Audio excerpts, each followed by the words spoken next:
दोस्तों, आज हम बात करने जा रहे हैं उस सरजमीन की जिसे कभी अंबियाए किराम, औलियाए अल्लाह, सहाबाए किराम और अजीम तहजीबों का घर कहा जाता था। लेकिन अफसोस कि आज यही सरजमीन अखलाकी व समाजी जवाल की ऐसी दास्तान बन चुकी है जिसकी मिसाल कम मिलती है। ये वो इराक है जहां कभी इल्म, किरदार, हया और गैरत की रोशनी हर तरफ फैली हुई थी, लेकिन आज हालात इस हद तक बदल चुके हैं कि कई शहरों में फहाशी, बेहलाई, मगरबी कल्चर और रातों की अय्याशी आम होती जा रही है। सोशल मीडिया, जंगों के जख्म, गुर्बत, बदमनी और बैरूनी असरात ने इस मुआशरे को अंदर से खोखला कर दिया है। कभी जो बगदाद आलम इस्लाम का इल्मी दारुल हुकूमत था, वहां आज नए कल्चर ने अपनी जगह बना ली है। लेकिन ये सब तस्वीर का एक रुख है। इराक की असल पहचान इससे कहीं ज्यादा अजीम है। इराक का नाम सुनते ही जहन में जंग, तबाही और फौजी ऑपरेशन आता है, मगर हकीकत यह है कि बगदाद 7वीं सदी से 12वीं सदी तक दुनिया की वाहिद सुपर पावर था। उस जमाने में यह सिर्फ शहर नहीं था, बल्कि इल्म, अदब, साइंस, फलसफा और तहजीब का मरकज था। तारीख बताती है कि बगदाद को दुनिया का दिल कहा जाता था। यहाँ दुनिया के अमीर तरीन लोग रहते थे। बड़े बड़े उलमा, साइंसदान और फलसफी इसी शहर में पैदा हुए। बगदाद की सड़कें इल्म की खुशबू से महकती थीं, इसीलिए इसे मदीनतुल इस्लाम भी कहा गया, यानी अमन और इल्म का शहर। लेकिन फिर वो वक्त आया जब हिलाको खान ने बगदाद पर हमला किया। वो तबाही ऐसी थी कि दरियाए दिजला का पानी खून से सुर्ख हो गया। लाखों लोग शहीद हुए, किताबों के जखीरे दरिया में बहा दिए गए। मगर इस सब के बावजूद इस्लाम खत्म न हुआ, क्योंकि ये दीन खून और जुल्म से मिटाया नहीं जा सकता। और आज अगर कुछ लोग फलस्तीन या दुनिया के किसी हिस्से में मुसलमानों को मिटाने के ख्वाब देखते हैं, तो ये तारीख उनके मुंह पर थप्पड़ है कि इस्लाम को कभी खत्म नहीं किया जा सकता। दोस्तों, बगदाद वो शहर है जहां अंबिया और औलिया के कदम पड़े, जहां हजारों मुक़द्दस मकामात मौजूद हैं और जहां करोड़ों मुसलमान आज भी ज़ियारत के लिए आते हैं। अब हम इस अजीम शहर के मुकम्मल तारीखी और मौजूदा सफ़र पर निकल रहे हैं।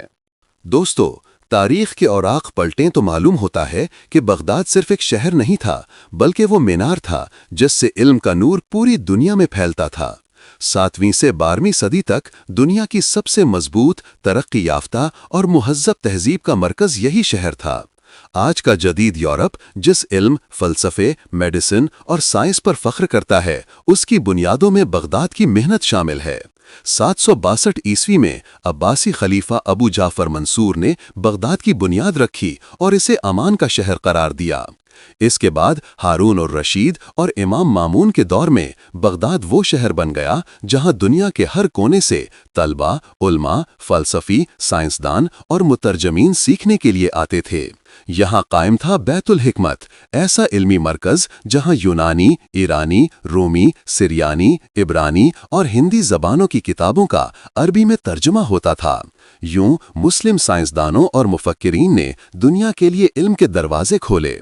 इसी शहर में इब्न सीना, अबू नस्रुल फाराबी, इमाम गजाली, जाबिर बिन हय्यान, अल खवारिज़मी, राजी और बेशुमार इल्मी शख्सियात ने अपनी जिंदगियां इल्म के लिए वक्फ कीं। 12वीं सदी में कायम अल मुस्तनसिर यूनिवर्सिटी दुनिया की अव्वलीन यूनिवर्सिटियों में शुमार होती थी, जहां फ़िक़्ह हनफी, मालकी, शाफ़िई और हम्बली चारों मकातिब फ़िक्र की तालीम एक ही मकाम पर दी जाती थी। दोस्तों, ये बगदाद था जहां इल्म की इज्जत की जाती थी, जहां मस्जिदें इबादत और दरसगाहें इल्म की आगाही से जगमगाती थीं, जहां अखलाक और किरदार सबसे बड़ा जेवर था। यहाँ की गलियों में चराग रात भर जलते थे। बगदाद दुनिया का पहला शहर था जहां सूरज गरूब होने के बाद भी तेल के चरागों की रोशनी फैली रहती थी। लोग इसे तहजीब, इल्म और तमद्दुन का ताज कहते थे। लेकिन फिर वक्त ने करवट ली। हिलाको खान के हमले ने इस अजमत का बड़ा हिस्सा तबाह कर दिया। इसके बावजूद ये शहर बार बार उठा, बार बार आबाद हुआ और आज भी अपनी साबिका शान के आसार संभाले खड़ा है। बगदाद में आज 81 लाख के करीब लोग रहते हैं। ये इराक का सबसे बड़ा शहर और सियासी, तहजीबी और तारीखी मरकज है। दरियाए दजला के किनारे वाक़े होने की वजह से इसकी खूबसूरती और अहमियत मज़ीद बढ़ जाती है। यहाँ 95% मुसलमान आबाद हैं, जिनमें ज़्यादातर शिया और सुन्नी मसालिक से ताल्लुक़ रखते हैं, जबकि बाकी अक़लियतों में मसीही, यजीदी और यहूदी शामिल हैं। यहाँ अरबी ज़बान आम है और शिमाली इलाकों में कर्दिश भी बोली जाती है। दोस्तों, बगदाद की एक बड़ी पहचान उसके मुक़द्दस मकामात हैं। ये वो सरज़मीन है जहाँ अंबिया, आइम्मा, सहाबा और औलिया ने कदम रखे। इसीलिए करोड़ों ज़ायरीन हर साल सिर्फ इसलिए यहाँ आते हैं कि इस पाक खाक से रूहानी निस्बत जोड़ सकें। सबसे पहले चलते हैं हज़रत शेख अब्दुल कादिर जीलानी रहमतुल्लाह अलैह के मज़ार मुबारक की तरफ, जो बगदाद के वस्त में वाक़े है। उनके मज़ार का सहन वसी, नक्शो निगार शानदार और अंदरूनी रास्ते नूरानी चमक लिए हुए हैं। छत शीशों के कुचीले टुकड़ों से मुज़य्यन है, जो रोशनी पड़ने पर जगमगा उठते हैं।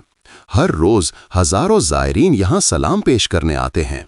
करीब ही क़याम के कमरे भी मौजूद हैं, जहाँ दुनिया भर से आने वाले मेहमान ठहरते हैं। इसके बाद शुमाली बगदाद का मुक़द्दस इलाका काज़मीन आता है। यहाँ 7वें इमाम हज़रत मूसा काज़िम अलैहिस्सलाम और 9वें इमाम हज़रत इमाम मोहम्मद तक़ी अलैहिस्सलाम का रोज़ा मुबारक मौजूद है। सुनहरी गुंबद, बुलंद मीनार और वसीओ अरीज़ सहन इस जगह की अज़मत को बयान करते हैं। हर साल लाखों ज़ायरीन यहाँ हाजिर होते हैं और ये मंजर देखकर दिल पर अजीब सुकून उतरता है। इर्द गिर्द सैकड़ों होटल कायम हैं, जहाँ पाकिस्तानी, भारतीय, ईरानी और अरब ज़ायरीन क़याम करते हैं। दोस्तों, बगदाद का इल्मी विरासत सिर्फ किताबों तक महदूद नहीं, बल्कि इसकी गलियों में भी तारीख़ बसती है।